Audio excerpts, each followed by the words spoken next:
Hello बच्चा लोग, तो कैसे हैं आप सब लोग। आई होप सब अच्छे होंगे, मज़े में होंगे और पढ़ाई कर रहे होंगे। तो आज हम अपना जो चैप्टर कर रहे हैं वो चैप्टर है हमारा स्टेट्स ऑफ मैटर। ये हमारा क्लास 11th का केमिस्ट्री का चैप्टर है और आज हम इसको करने वाले हैं। ठीक है, चलो तो स्टार्ट करते हैं हमारा स्टेट्स ऑफ मैटर। इसके अंदर हम पढ़ते हैं सॉलिड, लिक्विड और गैसेस के बारे में। चलो तो सबसे पहले हम बात करते हैं हमारे इंट्रामोलिकुलर फोर्सेस। इंट्रामोलिकुलर फोर्सेस के अंदर कौन सी फोर्सेस होती है? एक डाइपोल डाइपोल फोर्सेस, एक डाइपोल इंड्यूस डाइपोल, एक और आयन डाइपोल, एक आयन डाइपोल एक होती है हमारी आयन इंड्यूस डाइपोल और एक डाइपोल इंड्यूस, तो मैं बताई चुकी। ठीक है, तो सबसे पहले बात करते हैं, मैंने लिख सिर्फ डाइपोल डाइपोल और डाइपोल इंड्यूस ही रखी। तो सबसे पहले डाइपोल की बात करें तो जो फोर्स होती है इन दोनों के बीच में, ये दो permanent dipoles between two permanent dipoles, force acting between दो परमानेंट डाइपोल्स के बीच में फोर्स एक्ट करती है और ये डिपेंड करती है dipole moment of these dipole, in dipoles के डाइपोल मोमेंट के ऊपर डिपेंड करती है। ठीक है, चलो ये देखो, ये है एक बॉन्ड, ये है एक बॉन्ड, इन दोनों के बीच में डाइपोल डाइपोल इंटरेक्शन होती है, डाइपोल डाइपोल फोर्स होती है हमारी। ठीक है, ये डेल्टा पॉजिटिव डेल्टा नेगेटिव, ये डेल्टा पॉजिटिव हमारा, ये डेल्टा नेगेटिव। अगली बात आती है हमारी dipole induce dipole. Dipole induce dipoles में जो फोर्स एक्ट करती है किसके बीच में? एक परमानेंट डाइपोल और एक नॉन पोलर मॉलिक्यूल के बीच में। ऐसी फोर्स जो परमानेंट डाइपोल और नॉन पोलर मॉलिक्यूल के बीच में हो, ठीक है, उसको हम कहते हैं डाइपोल इंड्यूस डाइपोल फोर्स। ये डिपेंड करती है dipole moment of permanent dipole और polarizability of non polar moment molecule. मतलब परमानेंट डाइपोल के तो डाइपोल मोमेंट पे डिपेंड करेगी, बट उसकी नॉन पोलर मॉलिक्यूल के पोलरिजिबिलिटी पे डिपेंड करेगी। ठीक है, इसके अंदर भी देखो दे रखा है, ये हमारा डाइपोल पोलर और ये है इंड्यूस डाइपोल, ये हमारा इंड्यूस डाइपोल। इसके अंदर ये प्लस प्लस माइनस माइनस, क्योंकि ये Cl जो है ये हमारा डेल्टा नेगेटिव है, तो ये इधर प्लस को अट्रैक्ट करेगा। क्या करेगा? प्लस को, नेगेटिव है तो प्लस आएगा इस साइड, तो इधर ये प्लस प्लस हो जाएंगे और इधर सारे माइनस माइनस चले जाएंगे। ठीक है, अगली बात आती है हमारी instantaneous dipole induce dipole forces की। Instantaneous dipole induce dipole forces की, तो इसके अंदर देखो सबसे पहले क्या आता है? इंड्यूस डाइपोल फोर्स, मतलब फोर्स जो एक्ट करता है किसके बीच में करता है? दो नॉन पोलर मॉलिक्यूल्स के बीच में फोर्स एक्ट करता है, दो नॉन पोलर मॉलिक्यूल्स के बीच में फोर्स एक्ट करता है। ठीक है, ये डिपेंड किस पे करता है? Polarizability of non polar molecule, non polar molecule की पोलरिजिबिलिटी के ऊपर ये डिपेंड करता है। ठीक है, और इसको हम लंदन फोर्स या फिर डिस्पर्जन फोर्स भी कहते हैं। इसको हम लंदन फोर्स या फिर डिस्पर्जन फोर्स भी कहते हैं। ठीक है, चलो ये इतना ही था। अब ये देखो, ये दो मॉलिक्यूल्स है, इन दोनों की पोलरिजिबिलिटी के भी प्लस, इधर माइनस इधर आ जाएगा इनका, इसके माइनस उस साइड चले जाएंगे तो प्लस, अगर इधर की साइड प्लस आ जाए तो इधर माइनस ये आ जाएंगे। ठीक है, चलो नेक्स्ट बात करते हैं गैस लॉज की। गैस लॉज के अंदर हमारे पास चार टाइप्स के लॉज आते हैं। देखो, एक तो बॉयल्स लॉ, फिर चार्ल्स लॉ, फिर गे-लुसैक्स लॉ, उसके बाद आता है हमारा आइडियल गैस इक्वेशन, और एक डाल्टन लॉ भी होता है और एक ग्राम्स लॉ ऑफ डिफ्यूजन। 6 आते हैं, सॉरी 6 लॉ आते हैं, Dalton law, grams law of diffusion. ठीक है, चलो सबसे पहले पढ़ते हैं हम गैस लॉज में बॉयल्स लॉ। बॉयल्स लॉ क्या कहता है कि जो हमारा प्रेशर होता है वो इन्वर्सली प्रोपोर्शनल होता है वॉल्यूम के, बट तभी इन्वर्सली प्रोपोर्शनल होगा वॉल्यूम के, तभी बॉयल्स लॉ एक्ट होगा तब हमारा जो टेम्परेचर और नंबर ऑफ मोल्स हैं वो कांस्टेंट हो। जब हमारा टेम्परेचर और नंबर ऑफ मोल्स क्या हो? कांस्टेंट हो, तब हमारा प्रेशर, तब हमारा बॉयल्स लॉ होगा, तब प्रेशर क्या होगा? Inversely proportional to volume. ठीक है, ये दोनों कंडीशंस वैलिड होनी चाहिए, उसके बाद ही हमारा बॉयल्स लॉ होगा। ठीक है, जैसे अब प्रेशर क्या है? K1/V, K1 कोई भी कांस्टेंट मान लिया मैंने, तो PV क्या आ गया? K1, तो P1V1 is equal to P2V2। K1 क्या आ गया? P1 PV, तो K1 equal to K2 constant equal है P1V1 इक्वल टू P2V2। ठीक है, अगर अब हम बात करें ग्राफ्स की, तो ग्राफ्स के अंदर क्या होगा? एक सॉरी ग्राफ में देखो, अगर P और V का प्रेशर और वॉल्यूम का ग्राफ बनाए तो सेम ये ऐसा ही बनेगा। अगर प्रेशर और 1/v का ग्राफ बनाए तो ये इसके इन्वर्सली प्रोपोर्शनल है, तो यानी कि ये डायरेक्टली हो जाएगा 1/v के। तो और pv और p का बनाए तो ऐसा बनेगा। ठीक है, ये दो ग्राफ मैंने एक बार बना दिए। अगली बात करते हैं हम चार्ल्स लॉ की। कौन से लॉ की? हमारे चार्ल्स लॉ की।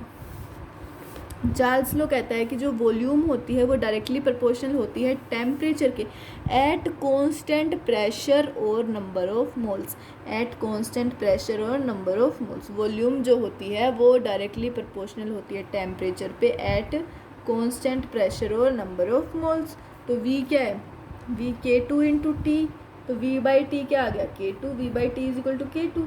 तो v1 by T1 is equal to v2 by T2। v1 by T1 is equal to v2 by T2। ठीक है, ये इंपॉर्टेंट है। और इसके साथ एक और चीज़ इंपॉर्टेंट देखो, v total is equal to v nought into 1 plus T degree Celsius by 273.15 T degree Celsius by 273.15।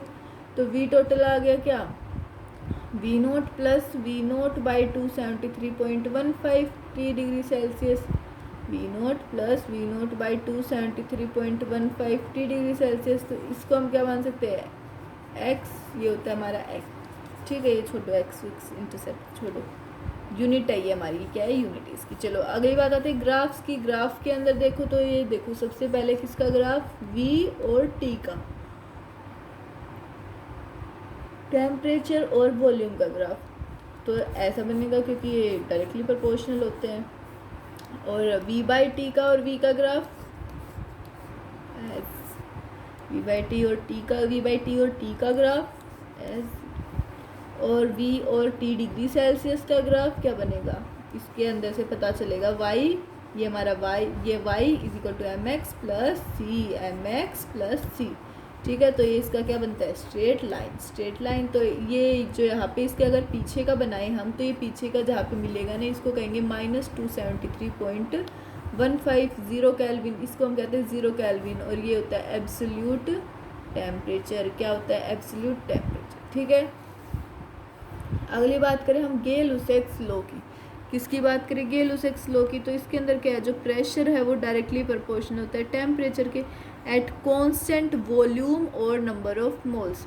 Pressure जो है वो डायरेक्टली प्रोपोर्शनल होगा टेम्परेचर के एट कांस्टेंट वॉल्यूम या फिर नंबर ऑफ मोल्स। ठीक है, P is equal to K3 into T. P is equal to K3 into T.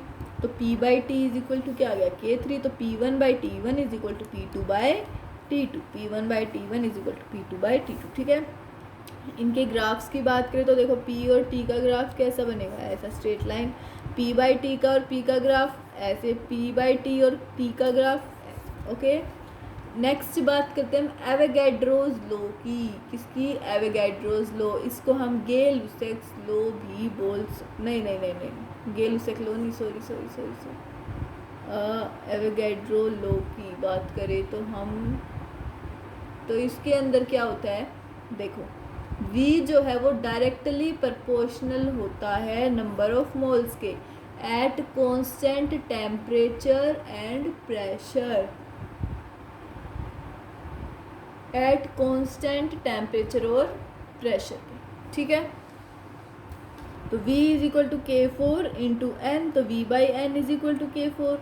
तो ये आ गया v1 by n1 is equal to v2 by n2। v2 by n2। तो v1 is equal to v2 और n1 is equal to n2। ठीक है, ये ऐसे होगी। नेक्स्ट जो हमारी आती है, जो सबसे इम्पोर्टेंट है, वो क्या है? इसके अंदर ideal gas equation. Ideal gas equation, ऐसी गैस जो फॉलो करे सभी गैस लॉज को under all conditions of temperature और प्रेशर। ऐसी गैस जो सभी गैस लॉज को फॉलो करे और सारी टेम्परेचर और प्रेशर की कंडीशंस में रहकर, उसको हम कहते हैं आइडियल गैस। उसको हम क्या कहते हैं? Ideal gas. ठीक है, ये आइडियल गैस है। PV is equal to nRT। मतलब आइडियल का मतलब क्या हो गया? आइडियल का मतलब क्या होता है? चलो, R जो है वो क्या हमारा? P तो सबको पता है, pressure, V volume, N number of moles, T temperature, R जो है वो क्या हमारा? Universal gas constant.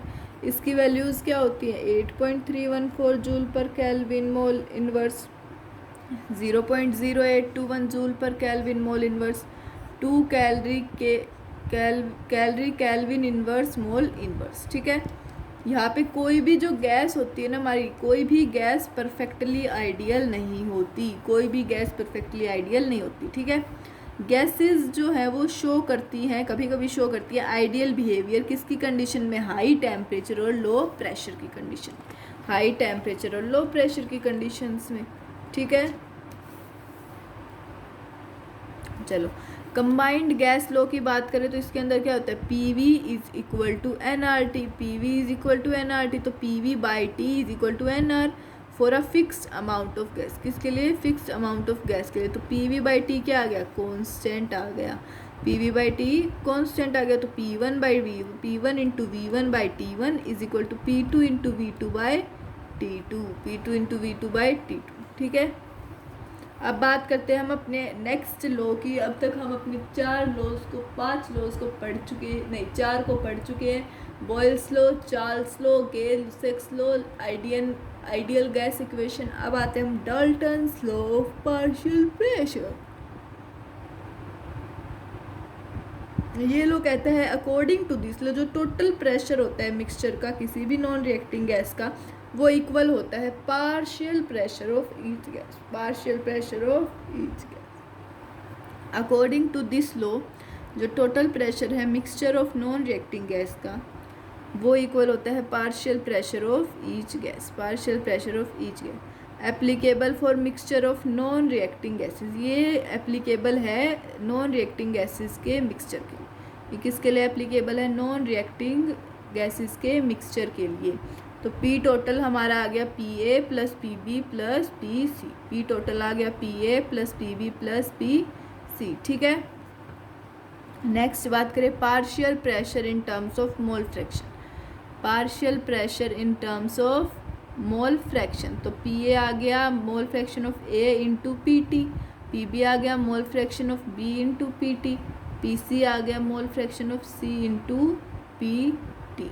ठीक है, अब मोल फ्रैक्शन ऑफ A की बात करें तो Na by Na plus Nb plus Nc, B की बात करें मोल फ्रैक्शन ऑफ B की बात करें तो Na plus Nb by Na plus Nb plus Nc, और C की बात करें मोल फ्रैक्शन के तो Nc by Na plus Nb plus Nc। ठीक है, P टोटल की बात करते हैं तो देखो P gas plus P water vapours, P gas plus P water vapours. ठीक है, तो ये वाटर वेपर्स में क्या होता है, एक्वस टेंशन। चलो ये भी हो गया हमारा Dalton's law of vapour pressure and partial pressure. Next जो आता है लॉ आता है वो आता है हमारा grams law of diffusion, grams law of diffusion. इसके अंदर क्या है हमारे ग्राम्स लॉ ऑफ डिफ्यूज़न में, डिफ्यूज़न एक ऐसी प्रोसेस है, diffusion is a process of intermixing of 2 और more gases without any help of external. Diffusion is a process मतलब ये एक ऐसी प्रोसेस है जिसके अंदर इंटरमिक्सिंग होती है 2 और उससे ज़्यादा गैसेस की without any help of external agency, मतलब किसी भी एक्सटर्नल एजेंसी की हेल्प लिए बिना 2 गैसेस को मिक्स करवाती है। मिक्स करने की प्रोसेस को हम डिफ्यूज़न कहते हैं। ठीक है, जो रेट ऑफ डिफ्यूज़न है वो डिफाइंड होती है as a number of moles और volume of gas diffuse in unit time. Rate of diffusion defined होती है as the number of moles या फिर वॉल्यूम ऑफ गैस क्या है, डिफ्यूज़ हो किसी भी unit time, in unit time. Rate of diffusion में be defined as the number of moles और वॉल्यूम ऑफ गैस क्या है वो डिफ्यूज़ हो यूनिट टाइम। तो R is equal to V by T, R is equal to V by T, R is equal to N by T। ठीक है, अब जो बात करें आगे, जो रेट ऑफ डिफ्यूज़न या फिर एफ्यूज़न होता है गैस का वो क्या होता है, इन्वर्सली प्रोपोर्शनल होता है square root of its molar mass. किसके, square root of its molar mass की, उसके मोलर मास के क्या होता है, इन्वर्सली प्रोपोर्शनल होता है रेट ऑफ डिफ्यूज़न या फिर एफ्यूज़न। तो R जो है वो इन्वर्सली प्रोपोर्शनल है मोलिकुलर वेट के, अंडर रूट में मोलिकुलर वेट के, तो R1 बाई R2 क्या आ गया, इजिकल टू अंडर रूट में molecular weight of 2 divide by molecular weight of of 1, molecular weight of 1, ठीक है। जो R है वो इन्वर्सली प्रोपोर्शनल है D के, उसकी D के डिफ्यूज़न के, और R1/R2 आ गया हमारा D2/D1, R1/R2 आ गया अंडर रूट में D2/D, ठीक है। नेक्स्ट बात करते हैं काइनेटिक एनर्जी और मोलिकुलर स्पीड्स की। किसकी बात करते हैं? काइनेटिक एनर्जी की और मोलिकुलर स्पीड्स की। तो PV क्या होता है? 1/3 mc², 1/3 mc² kinetic gas equation होती है। M क्या होता है इसके अंदर? Mass of gas molecule. N जो होता है वो होता है हमारा नंबर ऑफ मॉलिक्यूल्स। C होता है root mean square velocity, C होता है हमारा रूट मीन स्क्वायर वेलोसिटी, ठीक है। जो रूट मीन स्क्वायर वेलोसिटी है वो क्या है? VRMS is equal to under root में 3RT/mW, VRMS is equal to under root में 3RT/mW। तो ये क्या आ गया? Under root 3PV। RT को क्या लिख सकते हैं हम? PV। N की वैल्यू तो 1 है ना, N की वैल्यू 1 है, नंबर ऑफ मॉलिक्यूल्स। तो PV/m molecular weight is equal to under root 3P/D। V/m क्या होता है हमारा? D, 3P/D, ठीक है। नेक्स्ट बात आती है हमारी रूट एवरेज वेलोसिटी की। किसकी बात आती है? एवरेज वेलोसिटी की। तो V एवरेज क्या होता है? अंडर रूट में 8RT/पाई मोलिकुलर वेट, 8/पाई इंटू RT/ मोलिकुलर वेट होता है, ठीक है। नेक्स्ट बात करें मोस्ट प्रोबेबल वेलोसिटी की। मोस्ट प्रोबेबल वेलोसिटी क्या होता है? VMP is equal to under root में 2RT/mW, मतलब molecular weight is equal to under root में 2PV/ मोलिकुलर वेट, ठीक है। तो अब अगला हमारा टॉपिक है जो है वो क्या है? Maxwell Boltzmann distribution of molecular speeds. मैं पहले पानी पी लेती हूँ, तब तक आप जो ऊपर पढ़ाया है उसको लिख लो जल्दी से, या फिर स्क्रीनशॉट ले लो।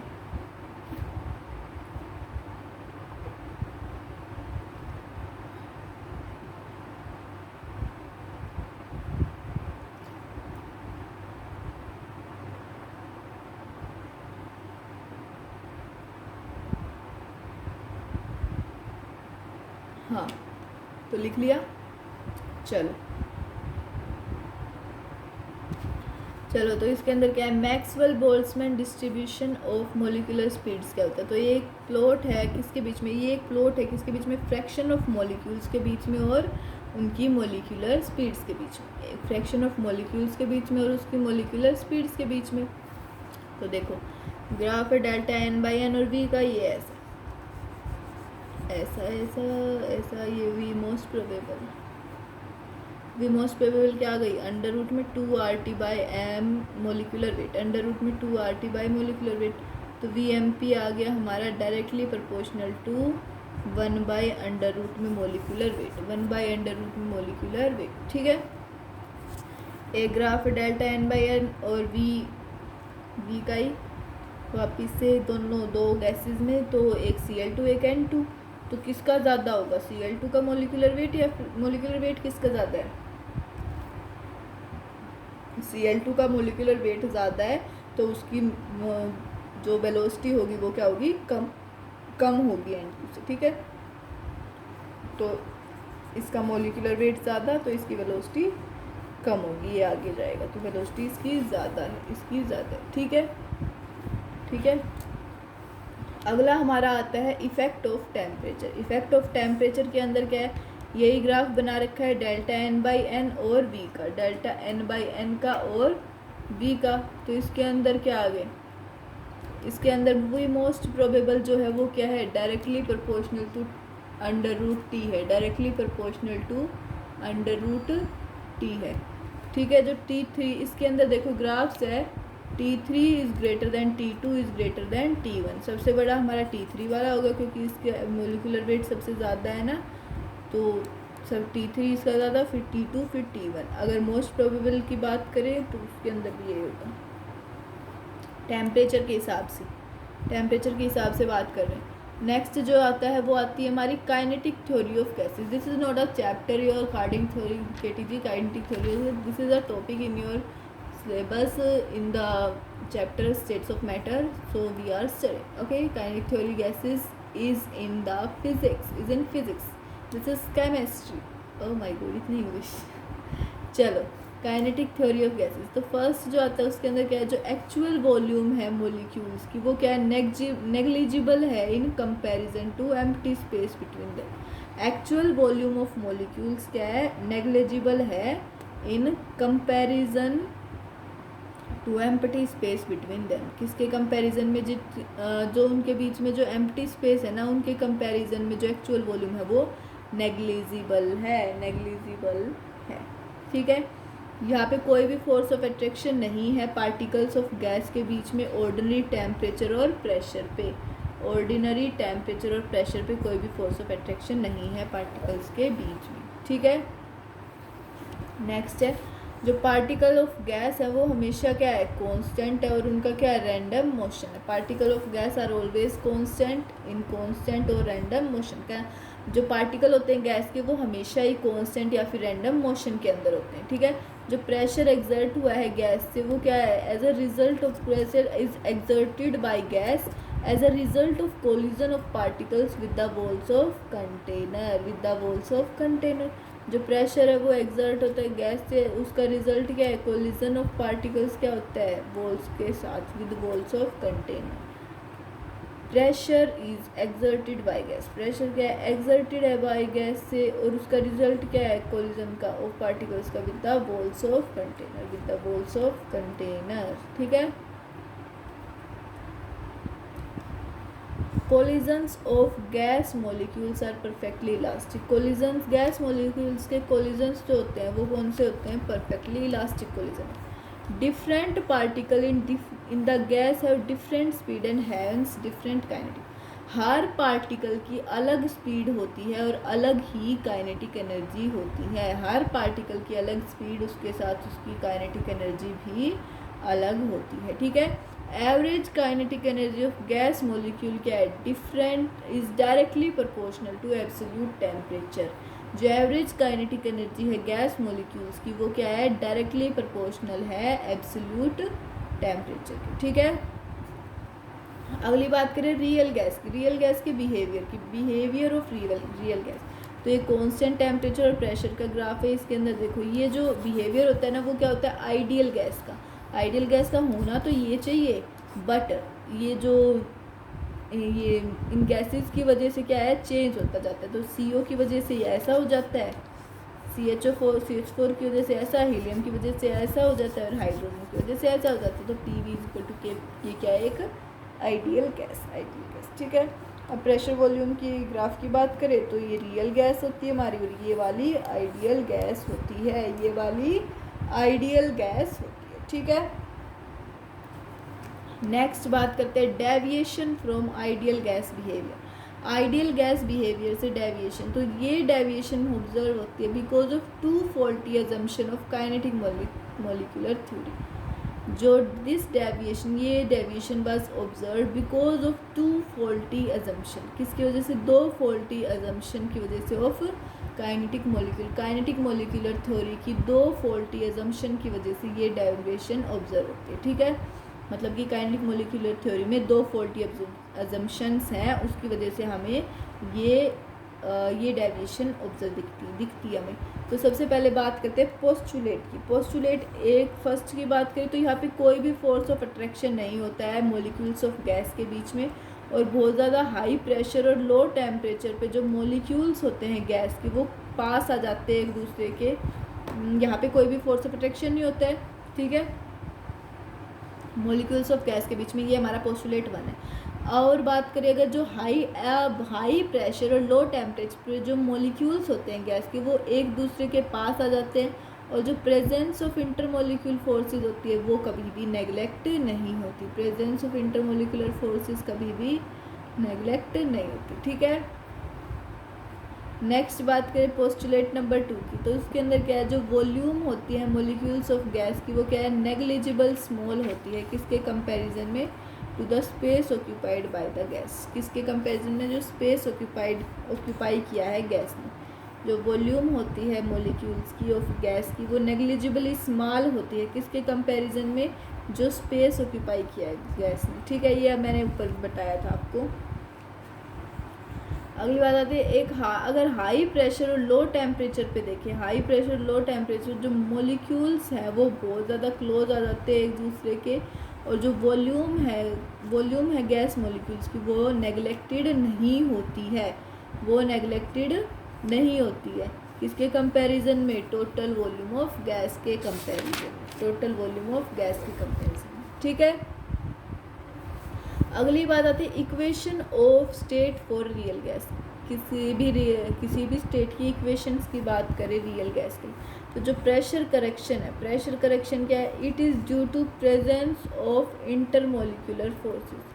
ये किसकी वजह से, प्रेजेंस ऑफ इंटरमोलिकुलर फोर्सेस की वजह से, किसके बीच में, गैस मोलिक्यूल्स के बीच में,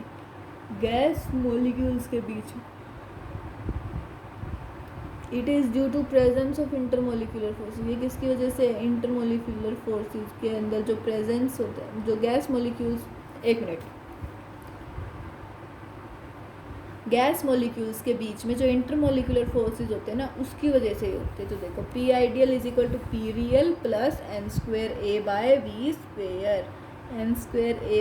स्क्वेयर, इसको हम क्या कहते हैं, करेक्शन टर्म। ए क्या है हमारी वैंडरवाल कांस्टेंट, ए जो है वो डायरेक्टली प्रोपोर्शनल होता है इंटरमोलिकुलर फोर्सेस के, ए जो है वो क्या होता है, डायरेक्टली प्रोपोर्शनल होता है इंटरमोलिकुलर फोर्सेस की, ठीक है। अगली बात करें वॉल्यूम करेक्शन की, तो ये किसकी वजह से होता है, वॉल्यूम ऑफ गैस मोलिक्यूल्स की वॉल्यूम की वजह से होता है। तो V is equal to V minus N B, तो V क्या हमारा कंटेनर, वॉल्यूम किसकी है, ये कंटेनर की, जो माइनस एन बी है वो क्या है, करेक्शन टर्म, हमारी क्या है, करेक्शन टर्म। तो इसके अंदर जो एक्सक्लूडेड वॉल्यूम है वो क्या है, एन बी जो है हमारा है वैंडरवाल्स कांस्टेंट, बी है वो डायरेक्टली प्रोपोर्शनल होता है मोलिक्यूलर साइज के, बी जो है वो डायरेक्टली प्रोपोर्शनल किसके होता है, मोलिक्यूलर साइज के, ठीक है। P plus N square A by B square into V minus N B, P plus N square A by B square into V minus N B is equal to N R T, तो ये क्या है हमारी वैंडरवाल equation, ठीक है। Next बात करते हैं कंप्रेसिबिलिटी फैक्टर की, किसकी बात करते हैं, कंप्रेसिबिलिटी फैक्टर की। तो ये एक ऐसा फैक्टर है जो डिसाइड करता है extent of deviation of real gas from idol gas behaviour. ये डिसाइड करता है एक्सटेंट ऑफ डेविएशन किसका, रियल गैस का, किससे, आइडियल गैस बिहेवियर से। आइडियल गैस के लिए जो z की वैल्यू है वो क्या है, 1, और z क्या हमारा PV बाई NRT, ठीक है। अगर जो z है वो लेस देन 1 है और वो शो क्या करेगा, नेगेटिव डेविएशन शो करेगा हमें, नेगेटिव डेविएशन। z जो है वो ग्रेटर देन 1 है तो वो शो क्या करेगा, पॉजिटिव डेविएशन शो करेगा, ठीक है। अगर हमारा z इक्वल टू 1 होगा तो आइडियल गैस के लिए सभी प्रेशर पे होगा, वो सभी प्रेशर पे z इक्वल टू 1 होगा, किस पे, आइडियल गैस के लिए। अगर z ग्रेटर देन 1 है किस पे, हाई प्रेशर पे, तो क्या होंगे हमारे रिपल्सिव फोर्सेस होंगे, तो हमारे क्या होंगे, रिपल्सिव फोर्सेस होंगे। अगर z जो है हमारा लेस देन 1 है तो लो प्रेशर पे अट्रैक्टिव फोर्सेस होंगे, तो लो प्रेशर पे क्या होगा, अट्रैक्टिव फोर्सेस होंगे, ठीक है। तो टी बी हमारा क्या आ गया, ए बाय आर बी, ठीक है। तो जो टेम्परेचर है वो क्या है, रियल गैस के लिए ओबे करता है ideal gas, temperature at which a real gas obey ideal gas laws over an appreciable range of pressure, उसको हम कहते हैं बॉयल्स टेम्परेचर या फिर बॉयल्स पॉइंट, ठीक है। जो टेम्परेचर है जिसके ऊपर क्या है, रियल गैस ओबे करती है आइडियल गैस को, तो आइडियल गैस लो को और किसी भी अप्रिशिएबल रेंज ऑफ प्रेशर के ऊपर, ठीक है। नेक्स्ट हमारा आता है लिक्विफिकेशन ऑफ गैसेस। क्या आता है हमारा, लिक्विफिकेशन ऑफ गैसेस। इसके अंदर क्या है, जो लिक्विफिकेशन ऑफ गैसेस है वो किसकी कंडीशंस में होती है, वो कंडीशन होती है हाई प्रेशर और लो टेम्परेचर। जो प्रेशर होते हैं वो क्या है, हाई प्रेशर और लो टेम्परेचर।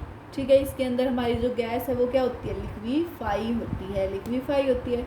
ठीक है, नेक्स्ट जब हमारा आता है वो आता है क्रिटिकल टेम्परेचर। वो किसके ऊपर आता है, क्रिटिकल टेम्परेचर क्या होता है, ऐसा टेम्परेचर, ऐसा कम से कम टेम्परेचर जिसके ऊपर हम अपनी गैस को लिक्विफाई करवा सकें।